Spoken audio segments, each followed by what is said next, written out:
Good evening dear students. हम class 12th में coordination compound पढ़ रहे हैं, उपसय संयोजक यौगिक। और उपसय संयोजक यौगिकों में हमारे 2-3 टॉपिक हो चुके हैं, जो वर्नर सिद्धांत है और उसके अलावा जो योगात्मक अभिक्रियाएं, जो हम योगात्मक यौगिकों के बारे में यहाँ पे जो देख रहे हैं, कॉम्प्लेक्स कंपाउंड जो है हमारे संकुल यौगिक जो है वो, और इसके अलावा कुछ संबंधित परिभाषाएं भी हो चुकी है।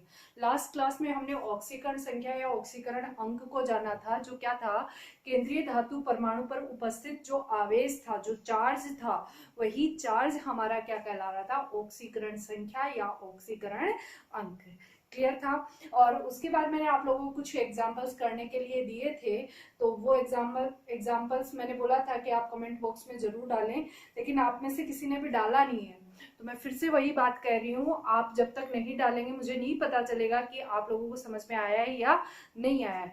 तो आप कमेंट बॉक्स में ये जरूर डालें कि उसका आंसर क्या आ रहा है। ठीक है, आज हम हमारी नेक्स्ट क्लास शुरू करते हैं, और वो जो नेक्स्ट क्लास है वो है EAN पर। इस पर है EAN पर, और EAN की फुल फॉर्म होती है effective atomic number. Effective atomic number, ठीक है। और हिंदी में इसको बोलते हैं प्रभावी परमाणु क्रमांक, या फिर हम क्या बोलते हैं, संख्या। प्रभावी परमाणु क्रमांक या प्रभावी परमाणु संख्या।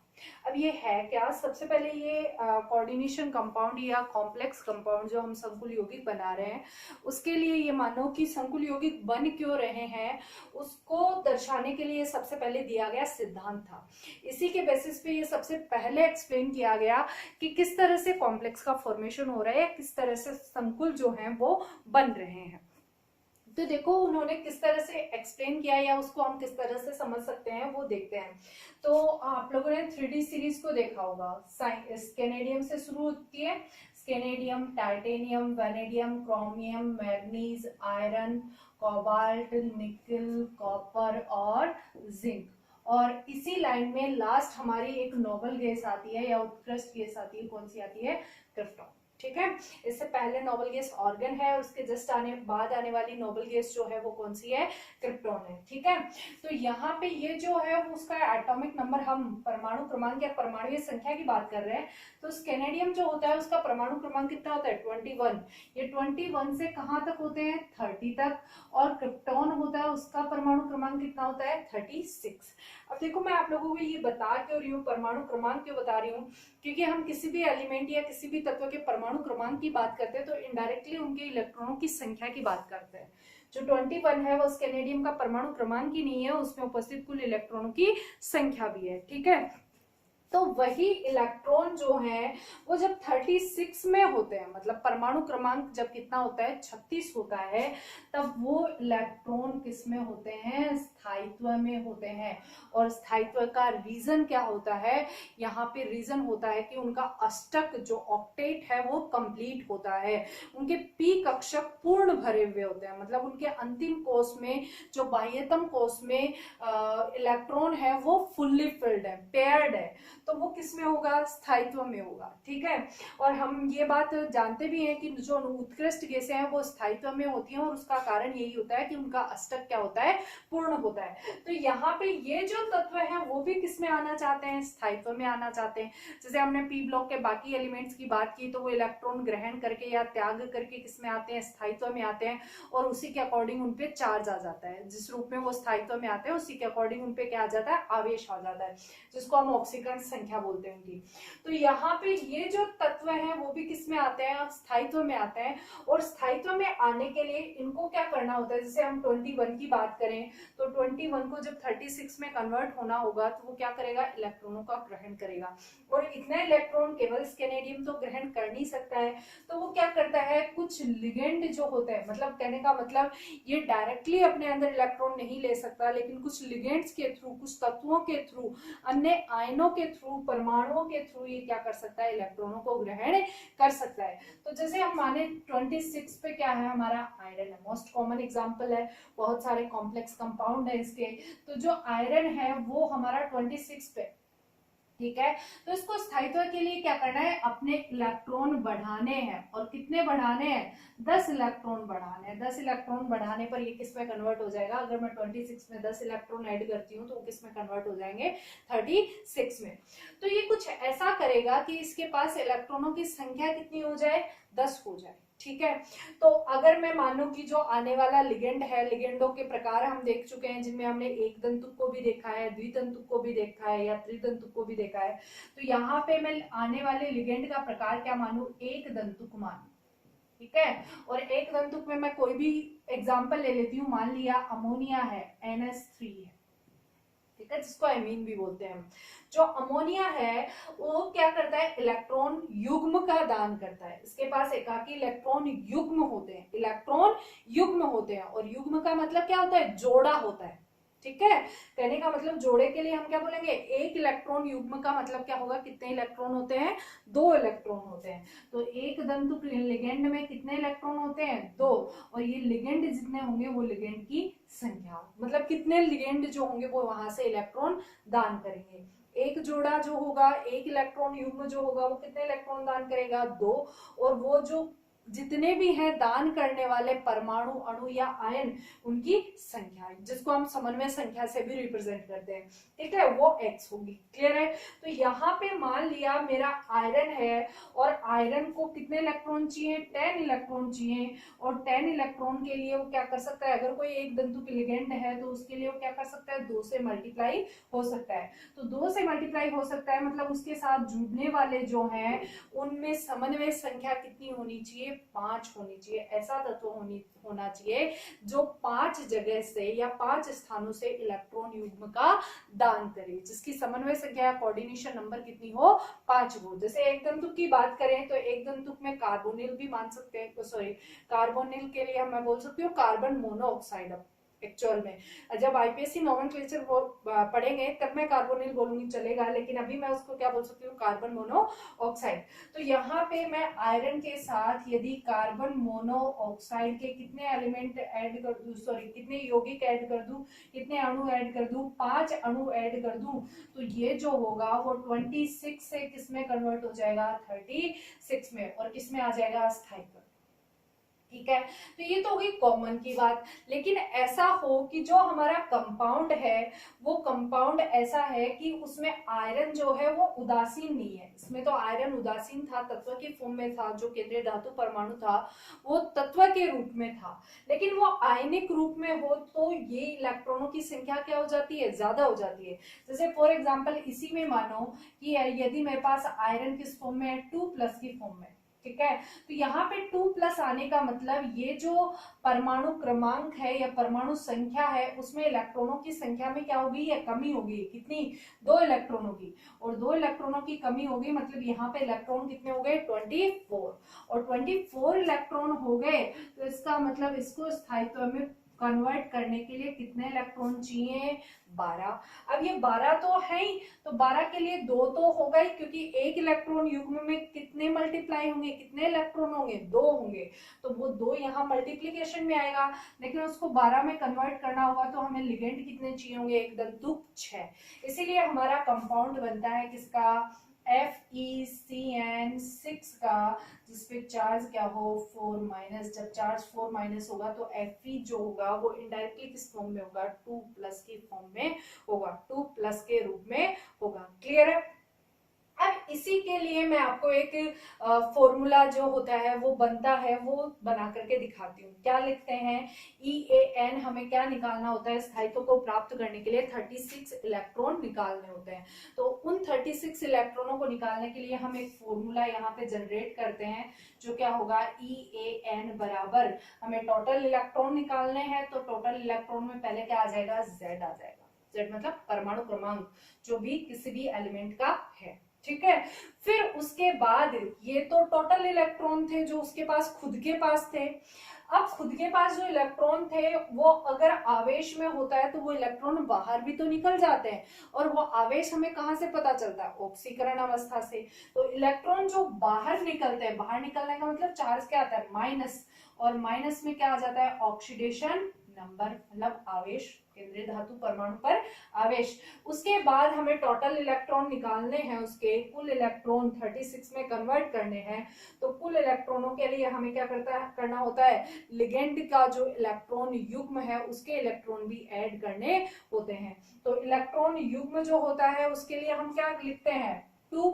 तो यहाँ पे क्या आ जाएगा, 2 इलेक्ट्रॉन युग्म के लिए। और साथ ही हम उसके क्या करते हैं, उनमें एक दंतुक है, द्विदंतुक है, बहुदंतुक है, इन सब के लिए जो इलेक्ट्रॉन दान किए जाते हैं, जो इलेक्ट्रॉन परमाणु दान करते हैं, उन परमाणुओं की संख्या को हम एक नाम से बोलते हैं जो होता है समन्वय संख्या।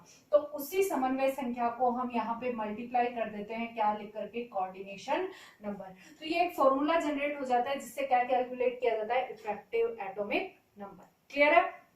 और यही दिखा करके सबसे पहले कुछ ही एग्जांपल्स निकाले गए जिसके बेसिस पे ये बताया गया कि ये सारे के सारे एग्जांपल्स या सारे के सारे संकुल यौगिक क्यों बन रहे हैं, क्योंकि इन सबको क्या प्राप्त करना है, स्थायित्व प्राप्त करना है। क्लियर है इतनी बात। तो इतनी बात मैं आपको लिखवा देती हूँ, पहले है क्या, इसकी डेफिनेशन लिखवा देते हैं। मेरे हिसाब से ये थोड़ा सा समझ में आ गया होगा, थोड़ा और समझ में आ जाएगा जब हम एग्जाम्पल करेंगे।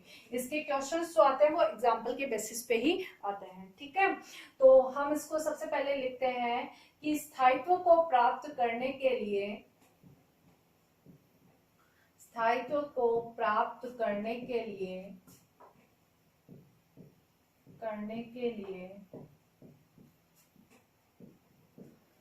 केंद्रीय धातु परमाणु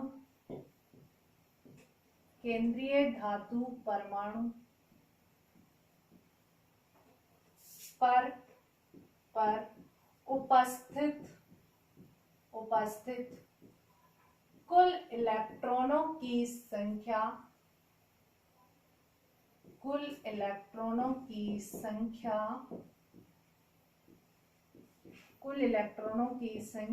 ही प्रभावी परमाणु क्रमांक कहलाती है।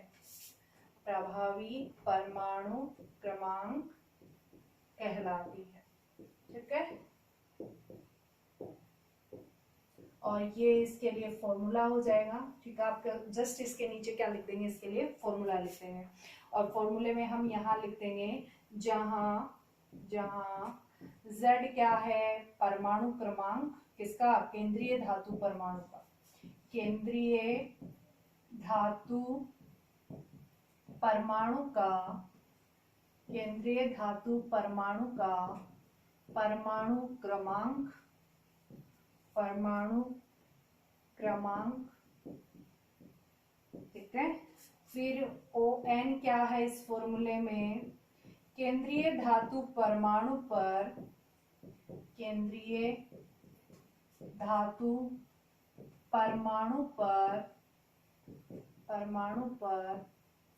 उपस्थित आवेश या ऑक्सीकरण अंक। ठीक है, ऑक्सीकरण अंक ही क्या है, आवेश है। ठीक है, नेक्स्ट यहाँ पे 2 आ ही जाएगा। 2 के बाद क्या लिखा है हमने, CN लिखा है। और CN क्या है, लिगेंड की समन्वय संख्या।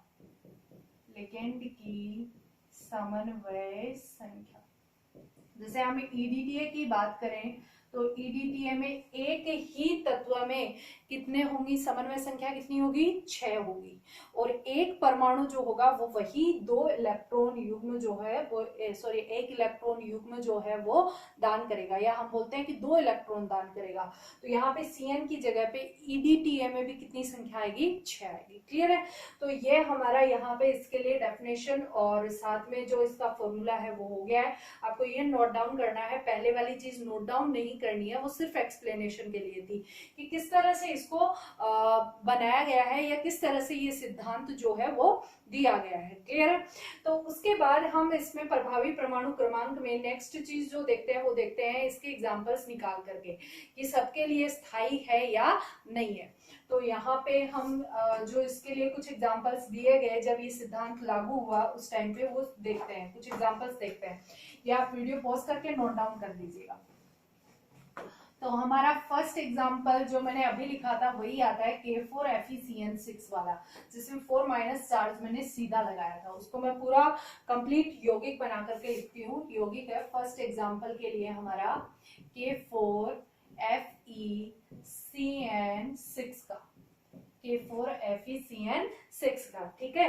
तो फर्स्टली हम इसको कन्वर्ट करेंगे तो ये होगा 4K प्लस ऑक्सीडेशन नंबर मैंने बताया था उस टाइम पे निकालना, तब मैंने बताया था ये 4 यहाँ जाएगा, ये 1 K पे जाएगा, तो K पे चार्ज आएगा +1 और यहाँ पे कौन सा चार्ज आएगा माइनस, पहला धनायन और दूसरा ऋणायन।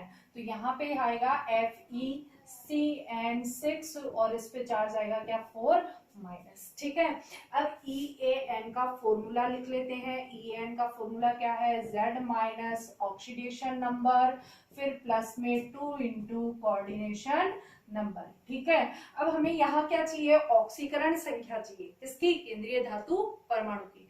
तो हम सबसे पहले वही कैलकुलेट करेंगे। इस तरफ कैलकुलेट करते हैं किसको, ऑक्सीडेशन नंबर को, किसकी, आयरन की, ठीक है। तो आयरन की ऑक्सीडेशन नंबर कैलकुलेट करनी है, तो आयरन को क्या मानेंगे हम यहाँ पे X, फिर साइनाइड के लिए हम यहाँ क्या लिखते हैं, साइनाइड पे चार्ज कितना होता है -1, साइनाइड की संख्या कितनी है 6, और फिर इक्वल में जो भी संकुल है उसके ऊपर आवेश है, कितना आवेश है -4, तो ये आ गया हमारा -4, क्लियर। उसके बाद हम इसको नेक्स्ट लिखेंगे कि oxidation number equals to X, -1 को 6 से मल्टीप्लाई किया -6 और माइनस को प्लस से मल्टीप्लाई किया -6 इक्वल में -4, तो यहाँ पे आ गया x इक्वल्स टू -4 प्लस 6, -6 उधर जाकर कन्वर्ट हो गया किसमें, +6 में, और यहाँ पे वैल्यू आ गई x इक्वल्स टू क्या आ गया, प्लस का 2, मतलब यहाँ पे आवेश आ गया या ऑक्सीकरण अंक आ गया हमारा केंद्रीय धातु परमाणु का, कितना +2। अब हम इसको लिखते हैं, जो आयरन होता है उसका परमाणु क्रमांक हमने अभी थोड़ी देर पहले देखा कितना होता है 26, फिर माइनस में ऑक्सीकरण अंक की हम बात करें तो वो कितना है +2, कोष्टक में लिख दिया, फिर प्लस में 2 इंटू समन्वय संख्या, साइनाइड जो है वो कौन सा लिगेंड है, एक दंतुक लिगेंड है, और एक दंतुक लिगेंड की समन्वय संख्या भी कितनी होती है, 1 होती है।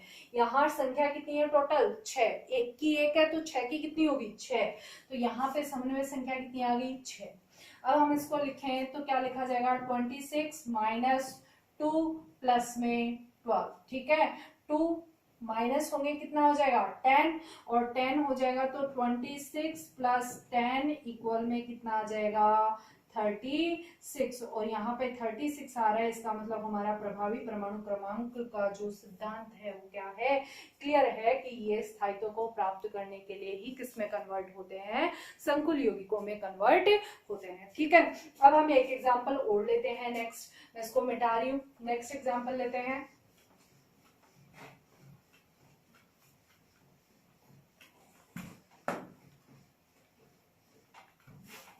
सेकेंड एग्जाम्पल मैं आपको लिखवा रही हूँ।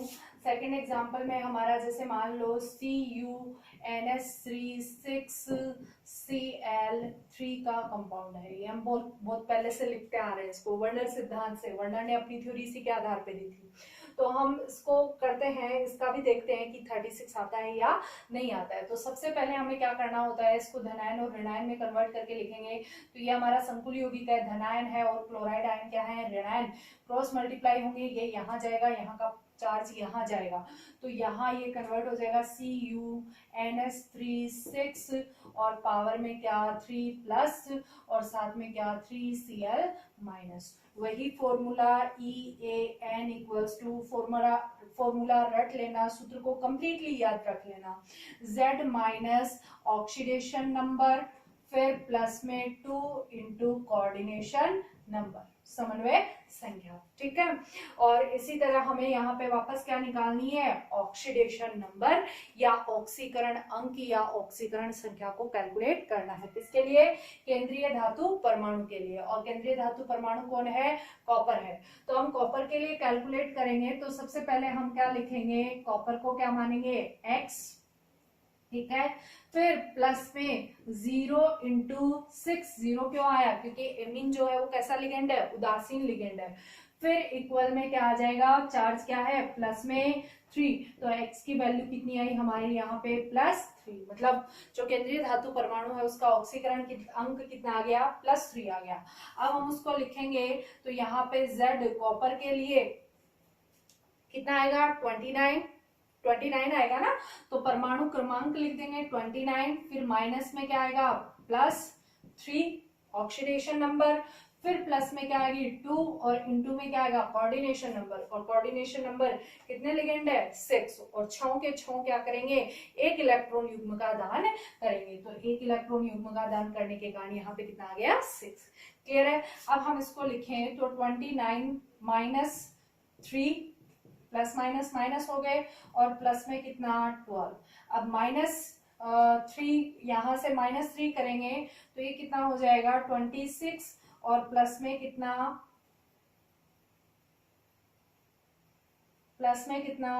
12, ठीक है, प्लस में कितना आया 12, तो यहाँ पे ये वैल्यू कितनी आ गई हमारी 38, और 38 आने का मतलब अब यहाँ क्या हो रहा है कि ये तो हमारा 36 नहीं आ रहा, तो ये चीज जो आती है वो क्या करती है, यहाँ पे एक्सेप्शन को शो करती है, किसको शो करती है, अपवाद को शो करती है, और प्रभावी परमाणु क्रमांक का जो सिद्धांत था उसको फेल बताती है, मतलब असफल बताती है कि सारे के सारे यौगिक ऐसे नहीं है जो स्थायित्व को प्राप्त करने के लिए क्या बनाते हो, संकुल यौगिक बनाते हैं। जो वर्नर ने सिद्धांत दिया उसके अकॉर्डिंग जो हमारा संकुल यौगिक बना है उसके लिए तो हमारी वैल्यू कितनी नहीं आती, 36 नहीं आती। क्लियर है। हमें यहाँ पे सिर्फ कैलकुलेट करना है EAN, उसके फेलियर को ध्यान में नहीं रखना है। फेलियर मतलब हमने आपको ये एक्सप्लेन कर दिया कि ये थ्योरी बनी क्यों थी, ये स्थायित्व के लिए बनी थी, लेकिन सारे यौगिक 36 में स्थायी नहीं होते, उनके लिए ज्यादा या कम एलिमेंट, कुछ यौगिक ऐसे भी होते हैं जिनके लिए जो 36 वैल्यू है उससे भी कम जो है वो प्रभावी परमाणु क्रमांक का मान आता है, फिर भी वो किसमें होते हैं, स्थायित्व में होते हैं, फिर भी संकुल यौगिक का निर्माण होता है। क्लियर है। तो अब मैं कुछ एग्जांपल्स आपको और लिख के दे रही हूँ, और उन एग्जांपल्स में आपको देखना है कि कौन कौन से तो स्थायित्व को प्राप्त कर चुके हैं और कौन से स्थायित्व को प्राप्त नहीं करते। तो नेक्स्ट जो है वो आपके लिए ही है, क्वेश्चंस हैं, और उन क्वेश्चंस को आपको करना है। तो फर्स्ट मैं लिखवा रही हूं इसमें, फर्स्ट एग्जांपल जो है हमारा वो है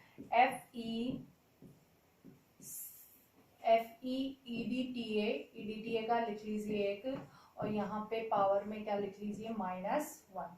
सेकेंड एग्जांपल जो है वो आप लिख लीजिए K3FeCN6 का, ठीक है। फिर थर्ड जो है वो आप लिख लीजिए PtCl4 2- का। फिर फोर्थ जो है वो आप लिख लीजिए FeCN6 का होल थ्राइस का, ठीक है। और नेक्स्ट फिफ्थ एग्जांपल आप लिख लीजिए COH2O6 Cl3 का, ठीक है। नेक्स्ट एग्जांपल मैं आपको करने के लिए दे रही हूं वो है आपका MnCl4 2- का, ठीक है। नेक्स्ट एग्जांपल जो है आपका आ रहा है NiCO4 का। एक एग्जांपल जो है वो आपका आ रहा है FeCO5 का। ये मैंने स्टार्टिंग में लिखा भी था, इसको हमने कैलकुलेट नहीं किया है। ये सब आपको कैलकुलेट करने हैं और आपको डिफाइन करना है कि किसके लिए तो वैल्यू स्थायित्व में आ रही है प्रभावी परमाणु क्रमांक के अकॉर्डिंग, और किसमें वो स्थायित्व में नहीं आ रहा। तो आज की क्लास हम यही कंप्लीट करते हैं। नेक्स्ट क्लास में हमें IPC नोमेनक्लेचर करना है, और यहाँ तक हमारी जो संबंधित परिभाषाएं थी, जो कोऑर्डिनेशन नंबर में हमारा थर्ड टॉपिक आ रहा था, वो थर्ड टॉपिक कंप्लीट होता है। उसके बाद IPC नोमेनक्लेचर को नेक्स्ट क्लास में पढ़ेंगे। तब तक के लिए थैंक यू सो मच।